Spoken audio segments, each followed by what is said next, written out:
What's up, y'all? Welcome back to my channel. Those of you who are new, please feel free to hit that subscribe button. It really helps, and I promise that if you keep coming back to my channel, you'll be pretty happy with the content that you receive. I try to give as much information as I can on certain topics, okay?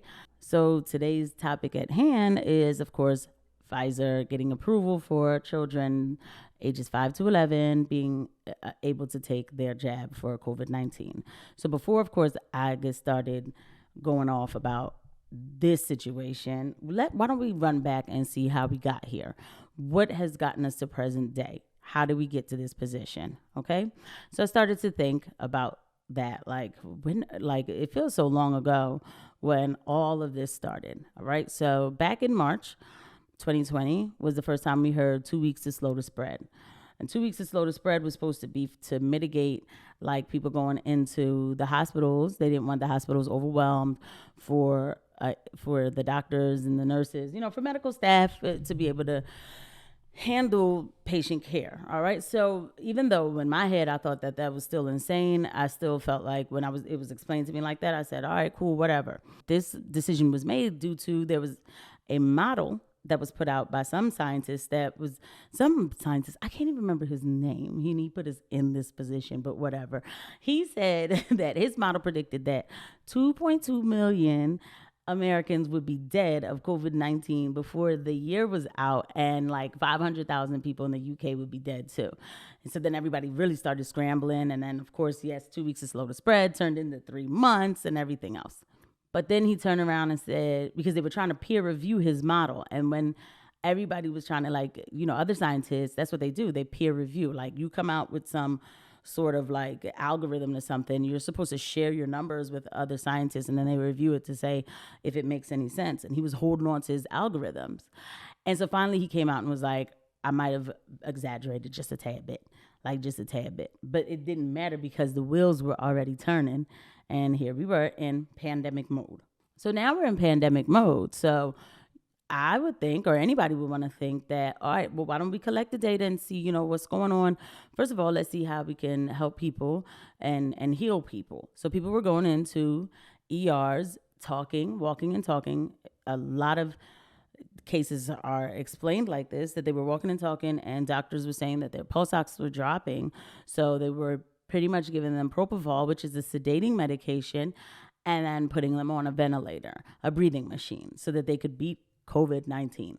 While I can't fault the people who were on the front lines who were doing this, because I wasn't there, I do have an issue with it, because I remember thinking like respiratory distress is respiratory distress. I cannot fathom a reason why you would sedate somebody, give them a breathing machine, and then say you're going to get down to what's causing this. It's very hard to strengthen your lungs when you have a machine that's breathing for you. But okay, there was that protocol, and that was going on. And you had Governor of New York going off like, we need more ventilators, and saying, then they was really making it political. And I remember it becoming like a Trump versus Cuomo versus Fauci.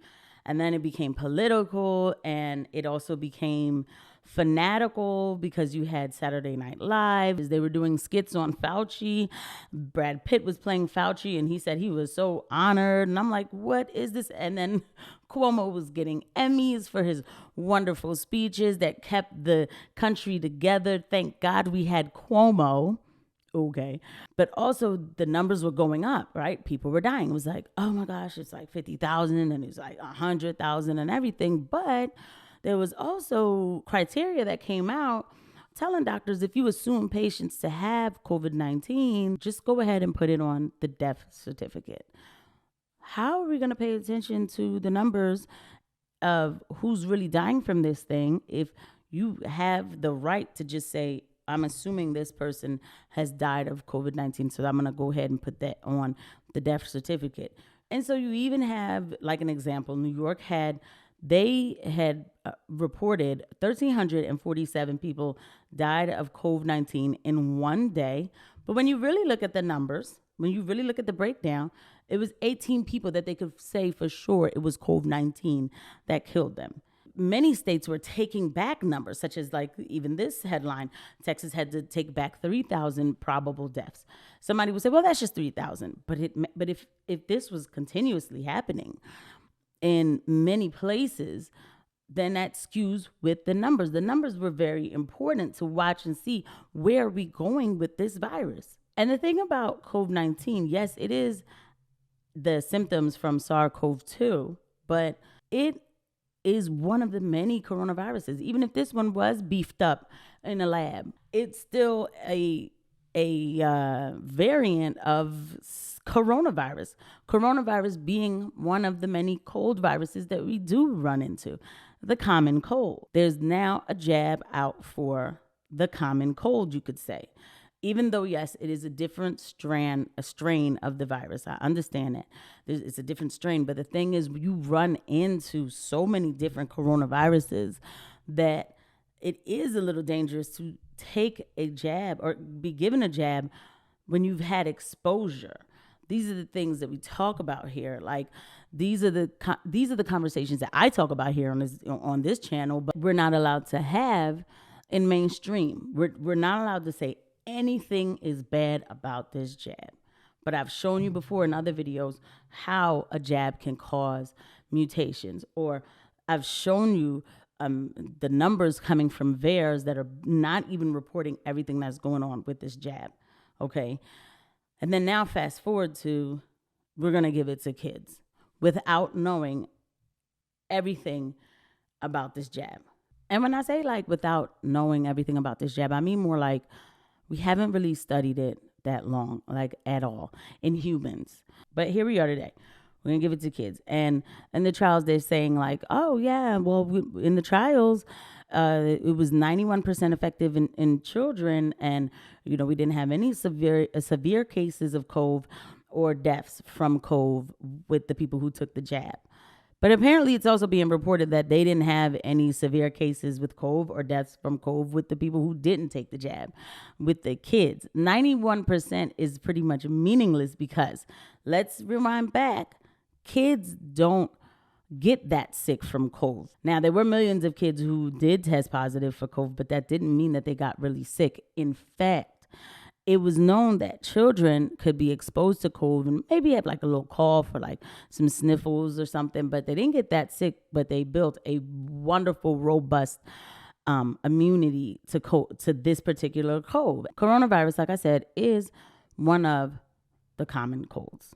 So a lot of people have been exposed. They were finding also that people, like when they were checking their blood, they were finding that people already had immunity to coronavirus before this happened. Of course, because the exposure, which is why even making a jab for this was always going to be dangerous because it's too much of a broad virus for you to make a jab for this. So then, like I said, you have people who have antibodies already for it or memory cells already for it, and then you add more, and then you get into a cytotoxic reaction. So when the FDA was meeting about giving this to children, there was a Dr. Rubin, who was part of this meeting, who said, well, we don't know everything about this shot when it comes to kids, but it's time we start giving it. We have to give it to know what's going to happen with it. That's the only way we're going to know, just like what we're learning now with giving it to adults. You see, this is what I'm talking about. This is exactly what I mean. So just give it to kids. We don't know exactly what it's going to do, but this is the only way to find out. This man is talking about your children. One thing we do know with the age group between 12 and like 18, the males were definitely getting a lot of heart inflammation. So in one of the articles, they were saying like, oh, well, during the trials, there was no inflammation called myocarditis. So no inflammation called myocarditis was reported. That's very nice of you guys to put that. You see, this is how the media talks, and this is how they talk to regular citizens and they think that we're dumb. We're not dumb. Maybe there wasn't myocarditis, but there could have been endocarditis and pericarditis. They didn't say that there wasn't any heart inflammation. They just named the particular one. Endocarditis is inside the heart, inflammation like in the inner layer of the heart. Myocarditis is inflammation in the middle layer of the heart. Pericarditis is inflammation in the outer layer of the heart. And these people tell you that there was no myocarditis, and that will make somebody feel good. But that's playing on that's playing with words. My biggest fear with this is the mandates that will roll down after. People will say, well, at least now parents have an option if they want to protect their child this way.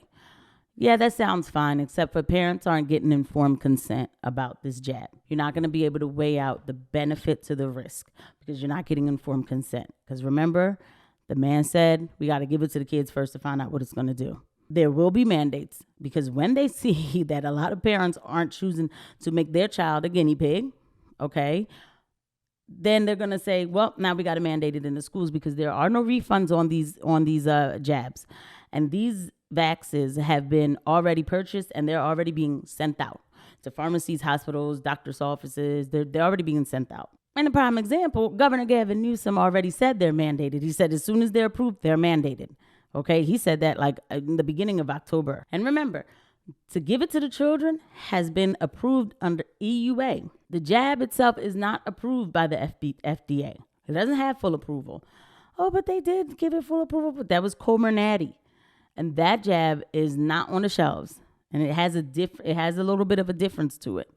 Okay, whether it's a little bit or a lot of it, it still has a difference. So this jab is approved under a EUA criteria that is not here.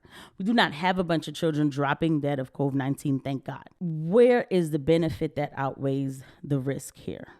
It sounds just like, to me, a bunch of money to be made on the backs of people's children.